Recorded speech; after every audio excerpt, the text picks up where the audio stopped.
Hoje a dica vai ser simples. Eu não vou tomar muito seu tempo porque eu quero que seja algo mais prático. A ideia é o seguinte: como que você supera o medo da pobreza? Eu acho que esse é o medo que aterroriza não somente pais de família, como solteiros, até mesmo como filhos, adolescentes e até criança talvez, o medo da pobreza. Mas eu estou falando para você de forma simples coisas que eu pensei durante momentos que eu tive muito medo e não tinha como recorrer e simplesmente eu tive que lidar com isso de uma forma reflexiva e depois prática. Mas eu digo mais reflexiva porque muito desses medos está somente na sua mente. A possibilidade de realmente eles acontecer é mínima, começando por aí. Pensa com você mesmo. Analise as pessoas da sua família. Analise seus amigos. Quantos amigos ou conhecidos, quantas pessoas, né? Vamos pôr no pacote inteiro. Quantas pessoas que você conhece que tinha uma qualidade de vida boa, ou tinha uma qualidade de vida parecida com você, ou inferior à sua, e hoje mora na rua? Quantas pessoas que você conhece que hoje está pedindo dinheiro? E após pensar isso, se você identificar alguma dessas pessoas, quantas pessoas dessas chegou a esse ponto por escolhas próprias ou porque não tiveram escolhas? Se elas são culpadas por estarem ali ou se elas não foram. Eu digo isso pelo seguinte: quando eu tinha muito esse medo, a gente sempre tem, não é algo que você combate, é claro que é isso que motiva, é isso que está relacionado à sobrevivência, né? É tentar trabalhar para se manter as coisas em ordem, não deixar que a vida se torne um caos financeiro, um caos de miséria, né? Mas eu usei como exemplo essas situações pelo seguinte: quando eu tinha muito esse medo, eu tentava fazer um exercício de imaginar como que eu faria para chegar naquela situação. E quando você começa a fazer esse exercício, você tem que forçar algumas situações. Então vou pegar como exemplo. Para que eu chegue numa situação de morar na rua com a minha família, a primeira coisa de tudo, eu trabalho como autônomo. Então eu teria que perder meu trabalho, seja por uma evolução tecnológica, seja por uma questão de perder meus clientes, ou uma atitude minha que faça com que ninguém mais queira ser meu cliente. Ou seja, teria que ser culpa minha.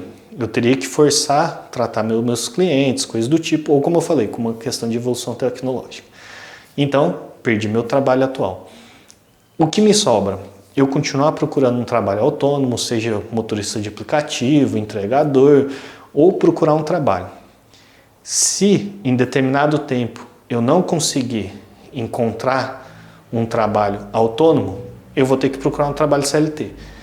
Em determinado tempo eu tenho que de qualquer forma encontrar um trabalho CLT. Se eu não conseguir, provavelmente eu vou ter que fazer um trabalho sem registro, vou ter que fazer um freela, alguma coisa do tipo. Mesmo assim não deu certo, não consegui trabalho autônomo, não consegui o trabalho freela, não consegui trabalho CLT. O que me resta? Talvez começar a fazer alguma coisa, seja uma comida, um doce, para tentar oferecer para as pessoas na rua e vender algo na rua. Seja prestar algum tipo de serviço, qualquer coisa do tipo. Mas mesmo assim, as pessoas ainda não querem isso. As pessoas não se interessaram por o que eu tenho que oferecer. E lembrando que existem milhares de opções, existem milhares de formas que a gente pode ganhar dinheiro. Não estou falando ficar rico, mas estou falando ganhar dinheiro para sobreviver. Mas vamos continuar o exercício. Então, de tudo que eu tentei, nada deu certo. Eu realmente tentei, eu realmente fiz doce, eu realmente tentei ser motorista de aplicativo, eu realmente tentei procurar emprego, tentei ser freelance, tentei fazer coisas para vender, nada deu certo. Eu não consegui ganhar R$1 com isso, mas eu tentei. Não é falar que tentou e fazer só um dia e desistir, é tentar como se fosse um trabalho, você está tentando sobreviver, não deu certo. E aí o que começa a acontecer? Eu estou sem dinheiro, eu preciso comprar comida para as minhas filhas, preciso sustentar minha casa, mas nada do que eu fiz, eu me dediquei ao máximo, não deu certo. Eu vou começar a buscar parentes. Se eu tenho mãe e pai, eu procuro a ajuda deles. Se a minha esposa tem mãe e pai, a gente procura a ajuda dos meus sogros. Porque afinal de contas, eu estou tentando sobreviver, eu não quero ir para a rua. Então a gente ainda tem os pais de ambos do casal. Mas continuamos o exercício. Vamos dizer que o casal não tem pais. Os pais já são falecidos. Eles têm tios? Existem parentes vivos? Primos? A gente vai tentar pedir ajuda para esses primos, para esses parentes. Mas vamos dizer que ainda continuando forçando esse exercício. Os parentes não estão vivos. Não tenho parente, minha família é muito pequena. Sou filho único, meu pai foi filho único, minha mãe foi filha única. Então vamos para uma segunda etapa. Amigos, você tem amigos? Esses amigos têm condições de te ajudar com algo? Seja com comida, com dinheiro mesmo emprestado, seja com algum tipo de serviço, seja te indicando, mas continua o exercício. Meus amigos não me ajudaram, eu pedi para todos eles, não me ajudaram. Vai no seu vizinho, por incrível que pareça, mas tipo, você está tentando sobreviver, você está tentando não morar na rua, será que seu vizinho não tem condições de te ajudar com algo? O pessoal das comunidades que você frequenta, seja a comunidade da igreja, seja a comunidade da escola, da faculdade, a comunidade, seja qualquer outro grupo que você participa, será que nenhum deles, se você chegar e explicar a sua situação, eles teriam a capacidade de te ajudar? Então a gente passou pela seguinte situação: o trabalho que perdeu, as tentativas de trabalho, as tentativas de vender algo, as tentativas de pedir ajuda para a família, as tentativas de pedir ajuda para amigos e conhecidos, as tentativas de pedir ajuda para grupos que a gente participa, as tentativas de pedir ajuda para vizinhos e pessoas que estão ali próximo da gente. E a gente não tem a quem recorrer, então já foram 7 etapas que a gente tentou e nada deu certo. O que sobra?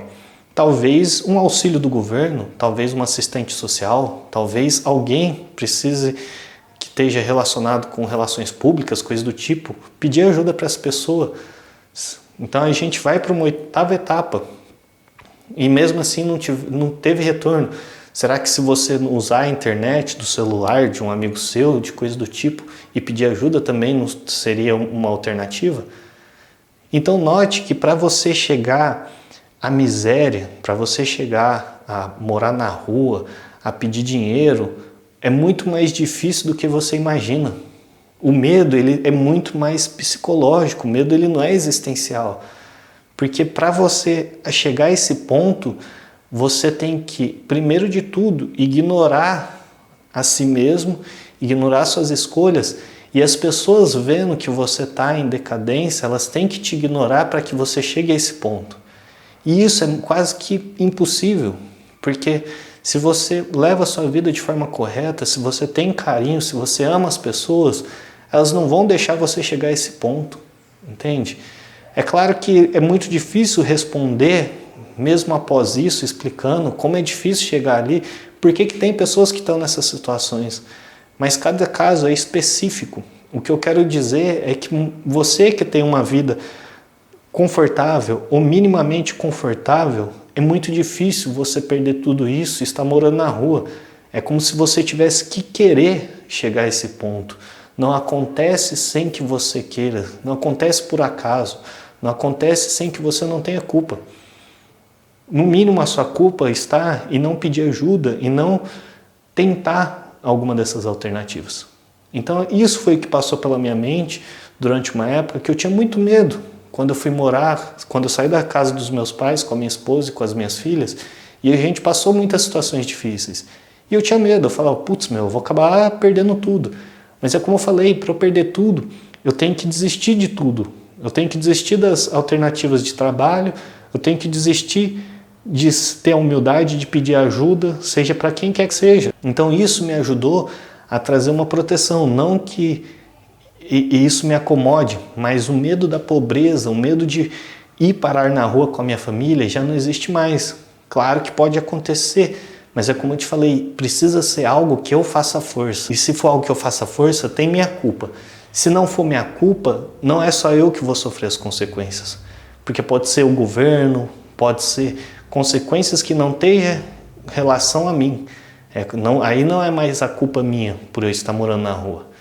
Então isso me ajudou a me libertar desse medo da pobreza. Mas me diz aí nos comentários, Você tem esse medo, você já passou por uma situação parecida? E se você gostou desse tipo de conteúdo, aqui no meu canal eu tento falar de forma mais humana, não tem muita edição, não tem nenhum fundo, não tem nada aqui, ó. Tem 2 fitinhas que é para me marcar, não tem nenhum segredo, porque a ideia aqui é só comunicar, transmitir uma mensagem, uma reflexão. Então, se você achou legal esse formato de vídeo, se inscreve no meu canal e, se for possível também, clica no botão do gostei, isso vai me ajudar bastante. Agora, se você está sofrendo com o problema da estagnação, onde você deseja fazer várias coisas, mas não consegue dar o primeiro passo, eu fiz esse vídeo explicando de forma simples como você pode sair da estagnação. Me diz aí, você bebe café todos os dias? Isso te incomoda? Você já pensou em algum momento parar de beber café? Eu era viciado em café, mas faz 4 meses que eu tô sem tomar café e nesse vídeo aqui eu compartilho como tem sido minha experiência de ficar 4 meses sem tomar café. Será que minha vida mudou para melhor? Será que faz falta? E a dor de cabeça? Será que eu senti quando eu cortei o café da minha vida? Até a próxima.